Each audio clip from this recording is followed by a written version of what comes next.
Yeah, so this one was different, I have to say, because I've actually never curated off of submissions. I normally like have lists and I do a lot. I mean, I go to a lot of studios, I see a lot of art and I write people's names down and sometimes I don't, actually they don't come up or into mind for something for years potentially or something I happen to be curating at that moment in time where I'm like, oh my God, this person's perfect and I didn't know anything about them. I was a little worried because I was like, how am I going to do this? What are we going to receive? I wasn't sure. And we ended up with a lot of really incredible work and more than we could handle, actually. So much great work. So it was lucky that we were able to, and you were gracious enough to figure out that we can just break it up into two parts. So with this one, I just went off of, well, let me see what was submitted and then figure out what works fit the theme, right? Because I also didn't choose the theme and I loved the theme. And so some artists submitted things that I was like, I'm not sure that fits, but I love the work. And so maybe, I wrote their names down for some other stuff potentially.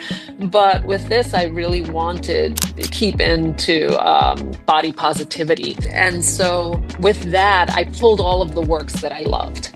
And then I thought, okay, what will work together, right? What will tell an interesting story? So that's how I started with this was these are the works I love. Let me see what would be great in conversation with each other. And then, there was so much work that when you said we could do this in two parts, then it made it a little bit easier because it was like I had two separate kinds of groups. We had a lot of drawings and black and white work that I was just like, oh my gosh, love, insane. And then also a lot of photographs that were just incredible. When we were able to break it up into two parts, that was helpful.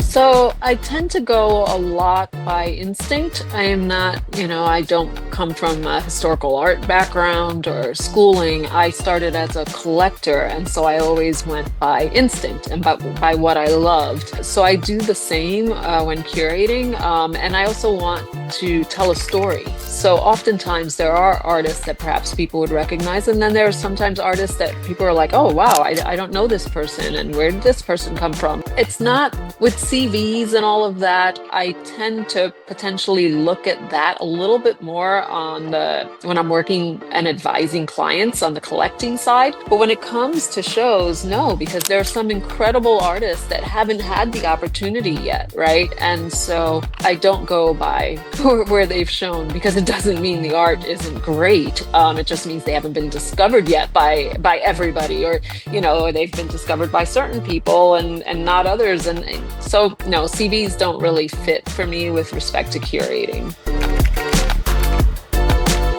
Oh boy, that's so subjective.